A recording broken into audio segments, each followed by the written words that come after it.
에베소서 4장 31절 말씀 함께 읽겠습니다. 너희는 모든 악독과 노함과 분냄과 떠드는 것과 비방하는 것을 모든 악의와 함께 버리고. 아멘.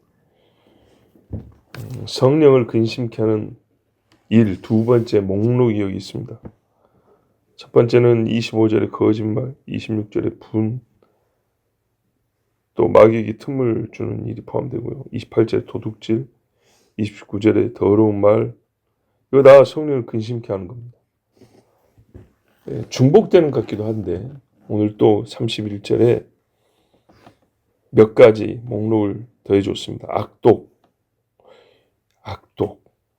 우리가 보통 이렇게 말하는 경우가 있죠. 사람 참 독하다. 그 사람 독하대. 이런 표현하는 거 있죠. 그 사람이 지금 예를 들어서 어떤 화를 내고 있다 할 때 나도 살면서 화 한 번 안 냈다는 얘기가 아니고 유독 이 사람의 본성이 아주 악하게 느껴진 사람이 있어요. 선량한 사람도 화를 낼 만한 일이 있어요. 누구든지 보면. 그래서 화를 낸 게 아니라 항상 독해요. 여러분, 단 음식이 썩어갖고 쓴말이 나는 경우가 있잖아요. 그게 아니고 원래 쓴 거 있죠. 입도 못되게 원래 쓴 식물이 있어요. 원래 쓴 고기도 있고, 고기 중에 이 맹금류, 독수리, 부엉이, 올빼미 이런 것들 있죠. 고기가 써요. 육식 고기들은 써서 우리 보통 사람은 못 먹어요. 초식 동물 고기는 소위 노린내는 나도 먹을 수 있어요. 근데 아주 고기가 짐승끼리나 먹지 사람이 먹기 그런 고기도 있어요. 그런 것처럼 원래 육질이 그런 것처럼 사람의 성질이 악독해요. 악하고 독한 기가 막 나는. 독가스는 그냥 그 자체로 독인 것처럼 그런 경우가 있어요. 사람의 생긴 모양새가 독하고 악해요. 이 얼굴을 얘기하는 게 아니에요. 잘생겨 못생긴 기준이 아니고요. 인상이 그래요. 제가 이제 남자 입장에서는요. 예쁘지만은 독하게 생긴 여자 있다. 절대 안 된다. 절대. 조금 덜 생겨도 선한 여자야 된다. 독해요. 그런 게 있죠. 여자가 독해. 이런 표현 한다고요. 사람이 이런 거예요. 사람이. 전체적으로 풍겨나는 그 사람의 본성. 계속 뿜어져 나오는 냄새. 우리 방향제 넘을 것이 계속 냄새가 나는 것처럼 사람의 냄새가 계속 독해요. 매정하고. 타인에 대하여 이런 사람들은요. 뭘 하든지 악한 게 나와요. 말을 해도 악한 쪽으로, 생각도 악한 쪽으로 굉장히 옆에 있으면 써요. 막. 옆에 있는 내가 이 느낌적으로 쓰다 그 말이에요. 사람이. 타인에게 선한 일을 생각하는 것이 불가능하다 싶을 정도로 늘 안 좋은 생각만, 안 좋은 말만 나와요. 본성이 그래요. 타락한 본성을 두고 얘기하는 게 아니고요. 거기에 더 떨어진 거예요. 자, 노함과 분냄 묶어서 얘기할게요. 비슷하니까. 한 번도 노하지 않느냐? 한 번도 우리는 분내면 안 되냐? 그건 아니죠. 비나서 보세요. 나의 분노로 그 음행하는 자들 말뚝으로 찍어 죽여버렸잖아요. 뭐 그걸 뭐라 하는 게 아니에요. 다윗도 성질 낼 때 있었어요. 근데 이게 지금 악독과 연계해서 봐야 돼요.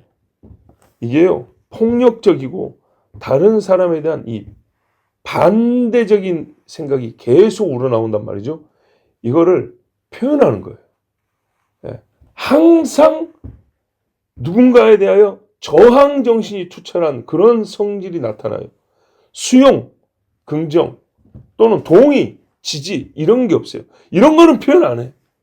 반대, 저항, 거부, 부정, 외면 이쪽으로만 계속 표현하는 거예요. 그리고 그걸 어떻게 해요? 강력하게 폭력적인 느낌으로 해요. 나는 좀 안 맞는 것 같은 게 아니라 그런 거 아니야 이런 식으로만 하는 거예요. 이런 식으로. 자, 그런데 왜 그러냐? 교만, 자기 이익에 대한 욕심 이런 것 때문에 이제 그렇게 나오는 거예요. 대개 여러분 금세 화가 나오는 경우는 이익이 걸릴 때잖아요. 왜 나는 빵 한 봉지 주고 쟤는 두 봉지? 굉장히 이거는요. 첫 방부터 분노로 나와요. 그죠? 예, 처음에 좋게 저 궁금한 게 있는데요. 저 사람은 맨날 두 봉지 주시고 저는 한 봉지만 주시는데 국가가 그렇게 배급을 했네. 이렇게 나온 경우 없어요. 예? 되게 이익이 걸리면 그런다고요? 그러면 매사 그렇다는 건요. 항상 자기 이익 위주로 생각한다는 거예요. 예? 나는 더 해야 마땅하고 너는 덜 해야 마땅하고 이게는 다른 사람에 대한 무시도 들어가 있어요. 자, 이래서 폭력적으로 노를 쉬이 발산하는 사람. 성령이 이런 일을 좋아하실까요? 아니죠. 떠드는 것. 목소리가 큰 걸 얘기하는 거 아니에요. 자기 말이 죄가 되는 줄도 모르고 입 벌리는데 겁없는 사람들이죠. 네. 또는 작은 소리로 해도 되는 이야기예요. 목소리 큰 이야기 아니에요.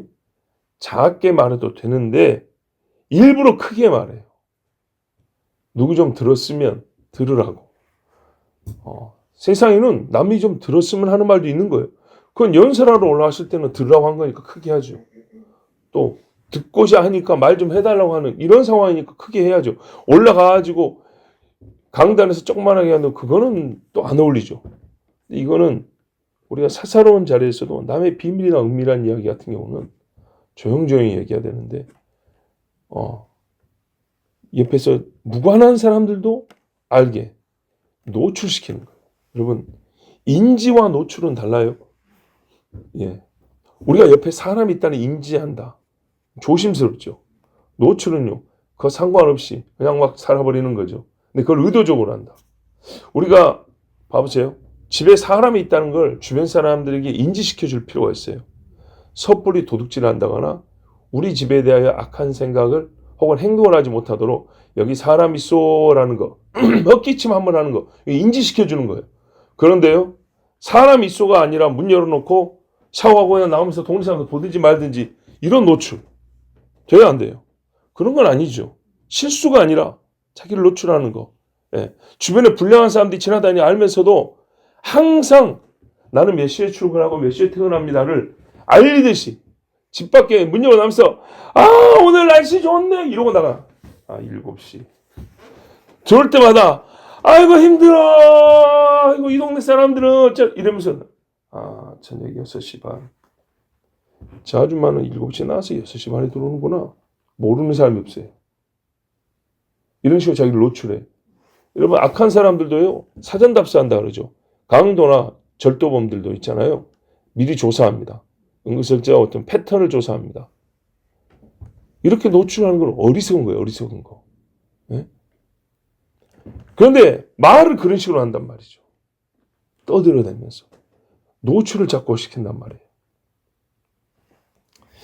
그러면서 누가 상처를 입든지 해를 당하든지 모욕감을 느끼든지 보통 이런 사람은 개의치 않아요. 또 목소리로 노를 표현하고 질서와 화평을 깨뜨리는 일을 말로 잘해요. 떠드는 질서가 없어요. 예. 서로 주거니 받거니 또는 흐트러진 걸 정리하는 말하는 게 아니라 말을 하면 있었던 질서도 깨가지고 아주 혼란스럽게 만들어져 버린다. 떠들어대는 거예요. 우리가 이런 말이죠. 아이고 시장 퇴했더니 정신이 하나 없더라 이런 말이죠. 거기는 수많은 사람들이 보세요. 이익을 위하여 계속 큰 소리로 떠들어대는 말이에요. 그러니까 정신이 없다는 표현이 저절로 와요.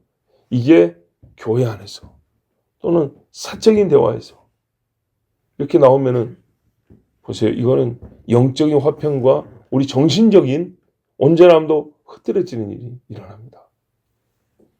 비방하는 것. 이 말 자체가 굉장히 죄라는 걸 우리가 알 수 있죠. 남을 욕하는 거잖아요. 그죠? 깎아내리기 위해서 발언한 거예요. 발언의 목적이. 비방이니까요. 그러니까 깎아내리기 위해서 말할 때는 쓰는 용어도 별로 안 좋아요. 저질스러운 말이 많이 나오고요. 욕설도 들어갔고요. 험담하는 말도 많이 들어가 있어요. 근데 이게 정당하면 괜찮아요. 예를 들어서 판사가 피고 누구는 이러이러한 죄를 지었습니다. 좋은 이야기는 아니잖아요. 그거는 잘못된 것입니다. 아주 넓게 보면 이것도 칭찬하는 말 아니까 비방이라고 들 수 있죠. 근데 이런 거는 합법적인 거잖아요. 그렇게 해야 그걸 근거로 판단을 내릴 거 아닙니까? 그게 아니고요. 그런다고 판사가 개인적으로 저 사람 미워가지고 그런 건 아니잖아요. 부당하게 비판하고 비난하는 말.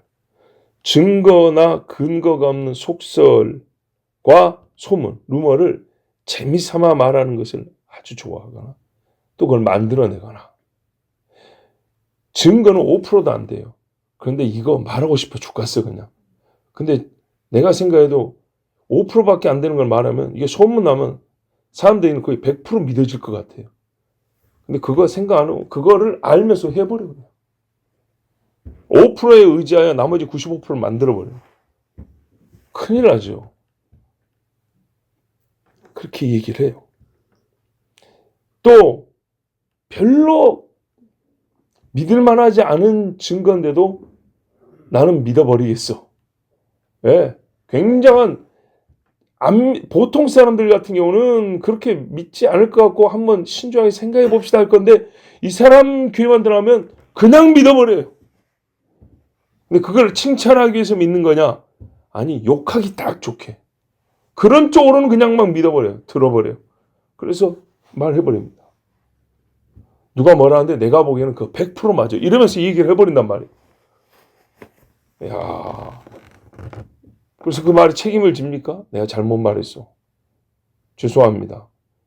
틀렸습니다. 사실은 이것이었습니다. 그걸 교정하고 수정해서 성명을 발표해 주냐? 또 안 해요. 다른 사람 흥미 유발을 위해서 하는 거죠. 그러면 어떻게 됩니까? 그 이야기 소재가 된 사람은요, 사람들 가운데서 모욕감을 느끼고 부끄러운 사람이 되겠죠. 신뢰를 잃어버린 사람이 되겠죠. 그러면 그렇게 당한 입장에서 어떻게 하죠? 다른 사람이 나를 신뢰하지 않으면 나 역시도 나 이야기하는 사람 신뢰하지 않겠죠. 사랑도 식어버리겠죠. 금지렇게 물어봅니다. 그래서 우리 성경에도 이런 말이 있어요.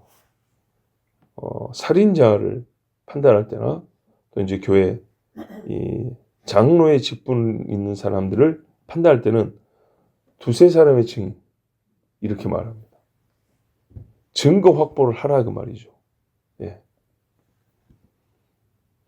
너무 쉽게 다른 사람을 판단하는 일에 한 사람의 말을 듣고 뭐 사람이 아니라 물증이 있으면 또 상관없어요.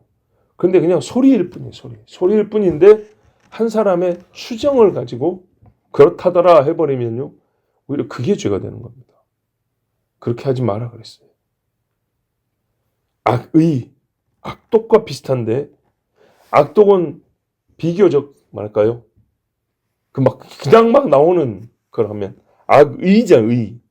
의지를 세우는 거예요. 계획하는 바가 악해요. 성경에 나오죠. 생각하는 바가 어리석다 악함이라. 밤중에 악을 꾸미고 아침에 일어나서 힘이 있으므로 지 손으로 악을 행하는 자라. 이 계획하는 고의적인 그런 사람들.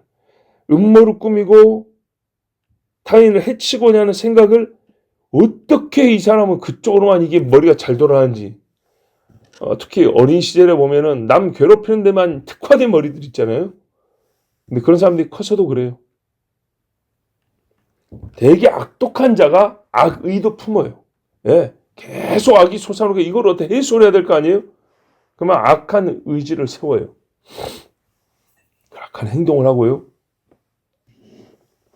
친구들은 악을 행동해 놓고도 불안해가지고 혹시나 걸리면 어떡하지 이런데 얘는 겁도 안 내요. 예, 그냥 담대합니다. 성경에 보면 악을 행하기에 담대한 자들이라. 자, 여러분 이것들은 어떻게 하라고 합니까? 버리래요. 그리고 이제 번역에 따라 떠드는 거 비방하는 것이 악의와 함께 이런 것들이 악한 의도와 함께 일어나지 그냥 일어나는 게 아닙니다. 그래서 차원이 다르다는 겁니다. 판단을 해도 악의 없이 하나님의 말씀을 따라 오히려 우리의 영적 안정과 질서를 위하여 판단하는 경우가 있고 그의 부끄러운 일을 드러내는 경우가 있지만 악의를 가지면요 숨겨야 될 것까지 막 나타낸다 그랬어요. 그 자문에도 뭐라 하는지 아십니까? 어리석은 자들의 말 중에 화가 나고 싸울 때마다 남의 비밀을 말해버리는 놈들이 있더라. 그러지 마라 그랬어요. A라는 비밀 알고 있으면 B라는 이유로 싸우더라도 A는 말하면 안 된다는 거예요. 오히려 말하면 저 새끼 내가 욕 한번 먹여야지. 너 임마 그거 이렇게 말하면 그 사람이 욕을 얻을 것 같은데 오히려 말한 네가 사람들에게 욕을 얻는다 그랬어요. 남을 깎아내려서 소위 인신공격을 하잖아요. 그러면 내가 득을 볼 걸 생각하는데 아니 듣는 사람들이 야 저놈 봐라 남의 비밀 저렇게 또 써먹어 버리네. 저 못 믿을 놈이네. 오히려 이런다는 거예요. 사실 그렇지 않아요? 저 새끼한테는 절대로 내가 속이는 말 안 해야지. 이런다는 거예요. 악의를 가지고. 자, 이것은 다 버려야 됩니다. 여러분 바울이 세상의 학식, 사람의 전통 버렸어요. 우리 당연하다고 생각하죠. 잘했다고 생각하죠. 꼭 그처럼 버려야 되는 거예요. 참 잘했다고 칭찬해야 될 거예요. 그렇지 않으면 어쩐다고요? 성령을 근심케 한다고 그랬어요. 하나님이 사람에 대해서 영향을 받으시냐? 본성에 영향받지 않아요. 그러나요? 우리 인격적이라고 그랬잖아요. 신이지만 신격이라고 불러야 되는데 우리하고 항상 인격적인데 그 인격적 관계에서 하나님은요 영향을 받아요. 영향을 즉 괴로워하기도 하고요. 기뻐하기도 하는데 이런 일들은 하나님을 괴롭게 만드는 일인 거예요. 그런데 여기서 근심하게 한다는 것을 우리는 매우 적극적으로 해석을 해야 돼요. 적극적으로. 무슨 말이냐? 성령을 근심하게 한다는 말은 결국은 무슨 말이냐면 성령을 화나게 한다는 말이에요. 화나게. 그렇죠? 성경에 우리 이렇게 말해요. 여호와께서 진노하시니라. 하나님을 노하게 하였느냐. 이런 말인다고. 자, 앞에 나온 이것들 보세요. 하나님을 노하게 하는 일 아닌가요? 전부 다 하나님을 노하게 하는 거죠. 근데 여기서 근심케 하지 말아 하니까 근심은 좀 낮은 단계 생각하고 하나님을 노하게 하는 건 여기다가 그냥 제사상을 하나 차리면 하나님을 노하게 하고 그냥 급격히 이렇게 바뀌는 생각인데 아니에요. 여러분 제사상 1년에 한 번 차리는 거하고 아기를 품고 1년에 1000명씩 욕하는 거하고 뭐 얼마나 차이가 있어요. 이게 더 나쁘지 않아요? 성령을 화나게 한다는 거예요. 근심케 한다는 거는 노하게. 그러면 성령이 어떻게 하시죠? 참아야 되죠, 성령은. 하나님이니까 계속 참아야 되죠. 참으시던가요? 아니죠. 예. 아론의 두 아들요? 어떻게 했어요? 술 처먹고 와가지고 너가 제사한다고 바로 태워 죽여버렸어요. 하나님 노하십니다. 브리스길 아기로라 말고 누구냐? 걔들. 아나니아 삽비라. 예. 베드로가 화를 냈어요. 성령을 속이려고? 이 잘 자는 깨끗한 풀밭에다가 그 더러운 똥물을 찌끄리겠다는 거예요 지금? 바로 그 자리에서 하나님이 널 데려가신다고 그렇게 돼버렸어요. 노합니다. 성경에 잡으세요. 노함을 어떻게 해요? 하나님은 떠납니다. 근심하면 떠난다고요. 우리가 대표적으로 아는 게 뭡니까? 여호와의 영광이 예루살렘에서 떠났다 그랬어요. 떠나면 어떻게 된 거 보세요. 뭐 예루살렘이 왜 그랬죠? 의인을 죽였다 그랬어요. 선지자의 정직한 말을 거짓 선지자의 더러운 말로 바꿔치기 하고요. 욕했어요. 깨끗한 선지자들을 욕했다고요. 네? 비방했어요. 막 시끄러운 소리를 떠들어대면서요. 하나님 말씀을 다 던져버렸어요. 사사기에 보니까 힘센 사람 하나 나오죠. 누굽니까? 삼손. 예. 영웅이죠, 영웅. 근데 이 사람이 어떻게 했어요? 머리를 잘라버렸죠. 들릴라가 확 밀어버렸죠. 말하면 안 되잖아요. 근데 말을 했어요. 그래서 들릴라가 밀었어요. 그 다음에 뭔 일이 났다 그랬어요? 삼손이 내가 전과 같이 몸을 떨치라고 나왔는데 성경에 여호와께서 이미 자기를 떠나신 줄을 알지 못한다 그랬어요. 깨닫지 못하였다. 하나님이 떠났대요. 사무엘상 16장 14절에 여호와의 신이 사울을 떠나고 그랬어요. 그러니까 어떻게 했습니까? 악신의 불임을 당했어요. 악한 것이 막 계속 올라왔죠. 보세요. 악신의 부름을 하니까 자기 아들한테도 이 어떤 폐영모도한 개집의 자식이야 그러면서 창을 던져버리고 죽이려고. 이세 아들 어딨냐 하면서 소리 지르면서 미쳐갖고 날뛰었죠. 그런데 지금 말씀은 그런 사람을 지금 먼저 얘기해 주고 있어요. 그러면 이런 사람에게는 하나님의 영이 있겠냐 그 말이에요. 아닙니다. 근데 말씀에는 너희가 하나님의 계시지만 이런 일 하면 근심한다 그랬다 이 말이죠. 또 하나님의 영이 떠나버리면 이런 일을 하게 돼 있어요. 그렇기 때문에 결과적으로 이 행위를 하는 사람에게 과연 하나님의 영이 기뻐서 좋아서 그를 돕고 붙들어 주겠냐? 아니란 얘기입니다. 역대하 18장 이하에 열왕기상 22장에도 나와요. 미가야 선지자가 여호사밧하고 아합이 둘이 힘 모아서 아람을 치러 간다고 할 때 미가야가 그랬어요. 이번에 가면 아합 왕 당신은 죽습니다 그랬어요. 안 믿었죠. 380명 선지자라는 것들이 와가지고 380명 얼마나 떠들어대든지 미가야를 얼마나 비방을 하든지 악독한 말로 말이죠. 예? 아합도 그랬잖아요. 저놈 새끼 내가 올 때까지 쓴 물과 쓴 빵을 먹이라고 저 가둬버려 그랬다고요. 하는 짓을 보세요. 근데 왜 그러냐? 그 속을 드러냈기 때문이에요. 하나님이 하실 말씀을 내가 봤는데 들었는데 아합이 죄를 많이 지어서 이제 저놈을 죽여야겠다. 어떻게 하면 좋겠냐 했을 때 한 영이 나와서 주여 제가 거짓말하는 영이 되어가지고 그 선지자라는 놈들 입에 들어가가지고 하겠습니다. 거짓말로 아합을 꼬드기겠습니다. 이렇게 했어요. 그런 방법을 해보겠습니다. 왜? 일생이 그렇게 살아왔으니까 뿌린 대로 거두잖아요. 그 방법으로 죽이겠다 그랬어요. 그래 해라 그랬어요. 이제 요 말을 하니까 이 거짓 선지자 중에 대빵이는 그나나의 아들 시드기야라고 있어요. 근데 얘가 어땠냐? 미가의 뺨을 쳤어요. 그러면서 이 말이 중요해요. 이게 선지자들 사이에서 공통된 인식이었다는 거예요. 뭐냐? 하나님의 영은 떠나기도 한다. 그래서 이렇게 말했어요. 여호와의 영이 어디 나를 떠나서 너에게 말씀했단 말이냐.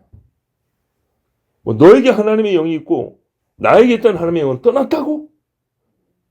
이런 말이에요. 그러면 사전에 전제된 인식이 있어야 되죠. 하나님의 영은 사람에게서 떠나기도 한다. 이거란 말이죠. 예. 신학적으로 영이 떠날 수 있어 이렇게 논한 게 아니에요. 떠날 수 있어. 근데 나를 떠나고 그 영이 네한테 있다고 그러면서 뺨을 쳤다고. 우리 잘 아는 시편의 51편 하나님이여 내 속에 정한 마음을 창조하시고 내 안에 정직한 영을 새롭게 하소서. 이런 마음은 악독, 노함, 악이 이런 거 없어요. 나를 주 앞에서 쫓아내지 마시면 이거 중요합니다. 성령은 나를 떠나시기만 하냐? 이건요 상대적인 의미인데 성령이 계신 곳에서 나를 쫓아내기도 해요. 이러면서 서로 멀어지는 거예요. 너 더 이상 교회에서 안 되겠어. 나가! 그런다고요. 내 거룩한 무리들 가운데서 안 되겠어. 나가! 그런 방법이죠. 한번 생각해 보세요. 마지막 때 순교하려고 100명이 모였는데 그 중에 몇 사람이 배도를 하게 됐어요. 그럼 하나님이 만약에요. 배도자가 있으면 하나님의 영만 떠나고 그 두 사람, 세 사람이 100명을 죽음으로 내몰게 두시냐. 섭리가 있어서 그럴 수도 있지만요. 여러분들 때문에 나의 백성이 다 죽겠구나 해서 어떻게 해요? 성령이요. 나는 이 믿는 자들과 있어야겠어. 그리고 두 사람, 세 사람, 나는 너희를 떠났어. 그러니 어떻게 해요? 너희 나가! 그래서 걔들을 쫓아내버려요. 이런 방법도 있어요. 나를 쫓아내지 마시며 이게 같은 말로 주의 성령을 내게서 거두지 마소서. 같은 거예요. 하나님이 성령을 거두셔. 즉 하나님이 영이 나에게 떠나. 동시에 어떻게 해요? 너는 내 앞에서 쫓아내본다고요. 보세요. 하나님의 영이 아까 사울에서 떠났다 그랬죠. 하나님은 사울을요 쫓아내버렸어요. 그렇죠? 사울과 그의 집을 쫓아내버렸어요. 엘리와 그의 집을 제사장 직분에서 쫓아내버렸어요. 유다의 왕들 다윗의 집이라도 안 되겠다. 바벨론으로 쫓아내버렸어요. 그리고 계시록 2장 4절에 에베소 교회 너의 처음 사랑을 버렸느니라 했죠. 너는 나에게서 처음 사랑을 버렸다. 그러므로 어디서 떨어진 것을 생각하고 회개하여 처음 행위를 가지라. 만일 그리하지 아니하고 회개치 아니하면 내가 내게 임하여 네 촛대를 그 자리에서 옮기라 그랬어요. 촛대. 여기서 촛대가 꼭 성령을 의미하는 건 아닌데 성령의 역사 중에 어떤 것을 의미한다는 확실하죠. 이게 무슨 뭐 여기서 양초 사다가 꼽아놓고 이런 거 아니죠. 이게 여기서 지금까지 읽은 말씀을 보면 크게 두 가지로 분류를 하자면 두 가지로 분류해야 되는데, 하나는 뭐냐면 성령 그 자체와 또는 성령이 주신 권능으로서의 은총, 이 두 가지. 예를 들어서 삼손의 경우에 떠나버렸다 했잖아요. 그래서 성령 그분이 그냥 아예 확 떠나버리는 케이스. 그 말은 동시에 너를 버린다, 이것과 함께 있는 경우가 있고요. 어떤 경우는 성령이 내린 강력한 임재의 표가 있어요. 은총으로서 주신 성령의 권능이 있어요. 이거를 걷어버려요. 포괄하여 근심하여 하신 일이에요. 하나님이 놓아야 하신 일이에요. 자, 여러분, 그래도 좋습니까? 성령이 떠나시고 성령이 나에게 주신 은사를, 은총을 거둬가 버리면 좋습니까? 그래도 되는 건가요? 절대 아니죠. 절대 아니에요. 여러분, 우리가 죄를 지어요. 죄를 짓는데 거기에 더하여 일어나지 말아야 할 일은 버림받음까지 가면 안 되잖아요. 근데 버림받을 때까지 죄를 안 버리고 회개하자고 끝까지 가보자고 하는 경우가 있어요. 끝까지 가보자고 하나님한테. 그러면 안 돼요. 그럴 거 아니죠. 끝까지 하나님하고 해보자 할 거 아니죠. 그러면 빨리 성경을 해요. 너희는 성령으로 행하고 그랬어요. 하나님을 기쁘시게 할 것이 무엇인가. 아, 로마서에 그죠? 바로 그거예요. 그래서 적극적으로 해석하라는 거예요. 성령 밖에서 성령을 근심먹게. 그럼 반대로 뭐예요? 성령이 화만 안 하면 되냐? 그건 아니죠. 기쁘시게 하죠. 하나님을 기쁘시게 할 것이 무엇인가 생각하라. 이 사람은 악의를 품지 않아요. 선한 생각을 해요. 선의를 품죠. 예수님도 선한 의도로 일을 했는데 이 악한 놈들은 말하기를 예수님을 악인으로 자꾸 몰아갔어요. 예수님이 마지막 최후 자기 변론자를 쓰고 있잖아요. 내가 무슨 악한 일을 했느냐 그랬어요. 없죠. 내가 악한 일, 그 말도 포함해서 내가 무슨 악의를 품고 악한 것을 했느냐. 아무것도 한 게 없다 그랬어요. 그래서 굳이 꼬투리 잡는 게 뭐냐면 뭐 성전을 3일 만에 헐고 짓는다고 하던데 그것도 거짓말이었죠. 너희가 헐면 내가 짓는다 그랬지. 내가 헐고 내가 짓는다 이렇게 말 안 했거든요. 자, 여러분, 사도행전 13장 22절에 우리가 참 잘 아는 말이 있어요. 내가 이세 아들 다윗을 만나니 내 마음에 합한 사람이라 내 뜻을 이루게 하리라. 인간의 죄의 악의가 아니고 하나님의 선의를 이루게 할 사람이라. 야, 그래서 어떻게 살았는가 봤더니 걔가 어릴 때부터 하나님을 향하여 마음이 진짜 이 사람의 특심하여. 예. 저 초원에서 양칠 때에도 광에서 양을 몰고 갈 때에도 짐승들이 와서 그것들도 이제 배가 고프니까 양을 물어갈 거 아닙니까? 그러면은 막 쫓아가가지고 몽둥이로 두들 패고 예? 양을 그 입에서 끄집어내고. 야, 애가 보니까 형들은 생각해보세요.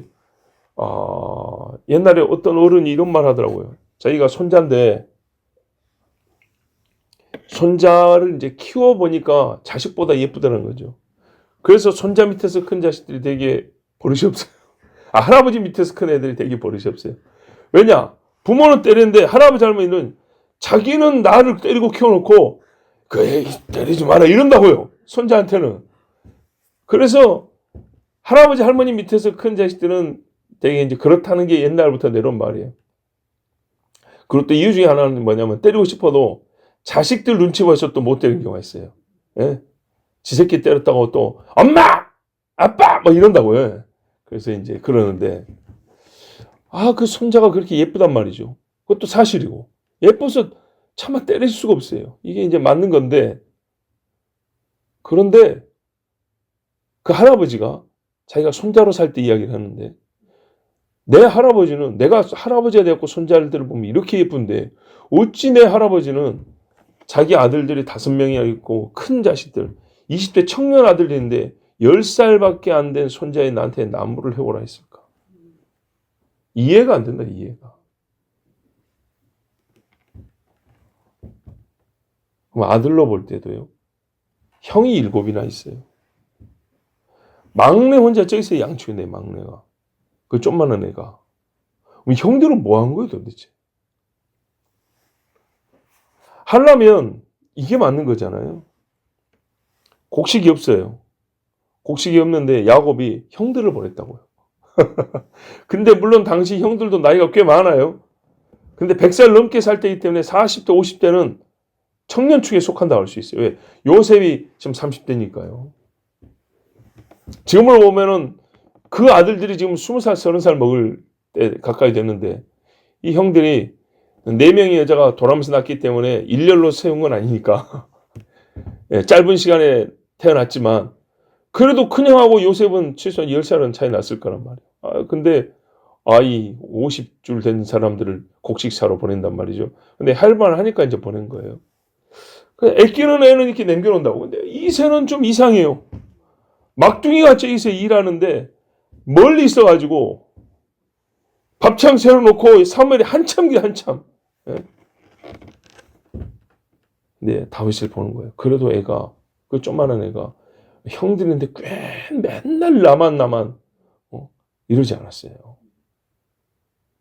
데살로니가전서 2장 4절에 오직 우리 마음을 감찰하시는 하나님을 기쁘시게 하려 함이라. 왜 했냐? 바울이요 권면을 했어요. 말하자면 교인들한테, 데살로니 교회한테 이건 이래야 되고 저건 저래야 되고 이거는 좀 잘못됐고 이렇게 가르쳤다고. 근데 이게 듣기에 좀 불편할 수 있잖아요. 그래서 바울이 사람으로 생각하면 나도 불편한 소리를 안 하면 좋은데 하나님을 기쁘시게 하려 한 소리입니다. 이제 이렇게 말한 거예요. 갈라디아서 1장 10절에도 우리 바야흐로 2014년 첫 정교회 수련회, 제가 와서 첫 정교회 수련회 할 때 우리 주제곡이 뭐였습니까? 내가 사람에게 좋게 하랴 이거였죠. 예? 그 곡을 부르는 게 방 누구였는 그렇게 하는데, 예? 방익수? 예. 저희가 어릴 때, 예, 제가 중학교 다닐 때 이제 들어봤던 찬양 사역자 중에 한 분이 있는 게 옛날 사람. 예, 멜로디도 그렇잖아요. 옛날 느낌이잖아요. 근데 그게 우리 첫 주제곡이었어요. 그래갖고 우리 애기들이 그때 막둥이가 3살이었단 말이에요. 요만 애가 밤새 뛰놀면서 막 춤추고 이렇게 돌아다녔어요. 수련회 가기 전에 이제 차례 크게 터놓고 준비하는데 애기들이 막 뛰놀면서 춤추고. 그 모습 얼마나 하나님이 기뻐하셨을까요? 지금도 그러면 참 좋겠죠. 그런다고 고작 10몇 살 먹어도 뻣뻣해진다니까 사람이. 내가 지금까지 보세요. 사람에게 좋게 하랴 하나님께 좋게 하랴. 좋다는 건 기쁨이죠. 사람들에게 기쁨을 구하랴 그랬어요. 아니라는 거죠. 하나님의 기쁨. 내가 지금까지 사람의 기쁨을 구하는 것이었다면 그리스도의 종이 아니니라. 그리스도의 종은 하나님을 기쁘시게 한다. 이거예요. 뭐 전제는 뭐예요? 하나님이 사람의 행위를 근심하고 노하기도 하고 심히 기뻐하며 즐거워하기도 한다는 거예요. 예?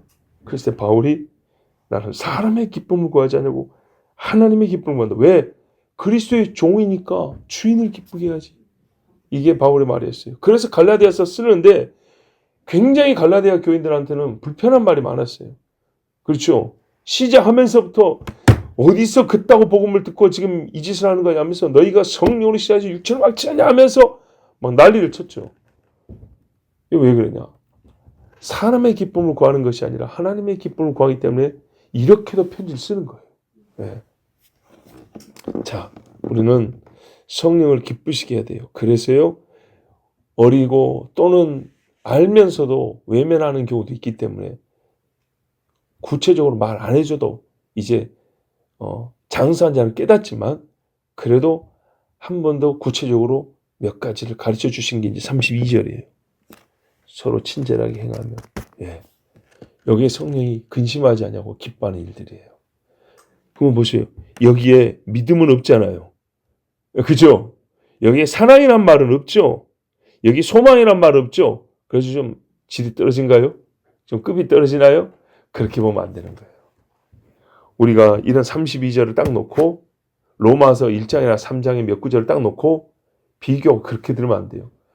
항상 말하지만 지금 이거 에베소서는 후반부. 로마서 3장, 5장에 나오는 1장, 3장, 4장에 나오는 그런 말씀은 앞에 다 있어요. 예? 그거를 전제하고 지금 얘기하는 거예요. 근데 이런 것만 딱 갖다 놓고 우리가 서로 친절하게 대하면 다 합니까? 이러면 곤란한 거예요. 그건 하나님의 말씀을 진짜 조각으로 보면 조각으로. 알겠죠? 하나님의 성령을 기쁘시게 하는 일은 여기 있어요. 우리가 믿는 자라면, 성령을 따라 행하는 자라면 어떻게 해야 된다고요? 친절하게 하고 불쌍히 여길 줄 알아야 돼요. 불쌍히 여길 줄. 얼마 전에 어떤 장로님이, 우리 교회 장로님 중에 한 분이 이런 말씀을 했어요. 제가 부모님을 생각하면 저도 나이가 적지 아니한데 우리가 형편이 어쩌든 간에 부모님을 이렇게 돕고 섬기고 해야 할 마음 1분이면 충분해요. 아니면 몇십 초라도 충분해요. 어린 시절에 부모가 나를 어떻게 키웠는가와 그 젊을 때의 모습을 떠올려 보면 지금하고 바로 비교가 되거든요. 힘없고 늙은 모습이 바로 비교가 돼요. 그러면 아들로서 나는 부모님을 불쌍한 마음이 듭니다. 그랬어요. 더 공경하고 좀 고상한 말도 있잖아요. 무슨 거지예요? 아니에요. 그러나 더 품격 있는 표현을 쓸 수도 있지만 그런 말을 못해서 아니라 그것도 있고 또 잘 안 쓰는 말이지만 나한테는 이 마음도 있어요. 부모님이 불쌍히 여겨져서 불쌍한 마음이 들어 아들로서 이렇게 얘기했더니 그 장로님 뭐라는 줄 알아요? 우리 자식들도 나한테 그런 마음을 가졌으면 좋겠습니다. 그랬어요. 거지라고 불쌍히 여겨 그런 마음이 아닌 걸 아니까 그렇게 표현했어요. 우리 자식도 나에게 불쌍히 여김 그 마음을 가졌으면 좋겠어요. 저 바로 옆에 있었는데 저한테 조용히 얘기한 중에 그런 말씀을 했어요. 불쌍히 여김. 서로 용서하기를. 하나님이 그리스도 안에서 너희를 용서하신 것 같이 하라. 사실 설교를 길게 할 필요는 없지만 그래도 다음 시간에 또 한번 보도록 하겠습니다. 기도하겠습니다. 아버지 하나님 감사합니다. 오늘 우리를 사랑하시고 인도하셔서 하나님의 교회로 부르셨습니다. 이쪽에 예루살렘의 성전만큼 아름답지 못하고 크지 못하고 높지도 아니합니다. 영화롭지도 아니합니다. 그러나 아버지 하나님, 우리가 또 이 시대에 복음하면서도 과연 옛적에 믿음과 소망을 가지고 짐승의 제사를 드렸던 자들만큼이나 예수 피를 귀히 여기고 예수 피에 의지하여 예배하는지조차도 우리 스스로 주님 앞에 떳떳하지 못하고 부끄러울 때도 있습니다. 하나님의 우리를 불쌍히 여기시고 사랑하셔서 그럼에도 오늘 부르셨습니다.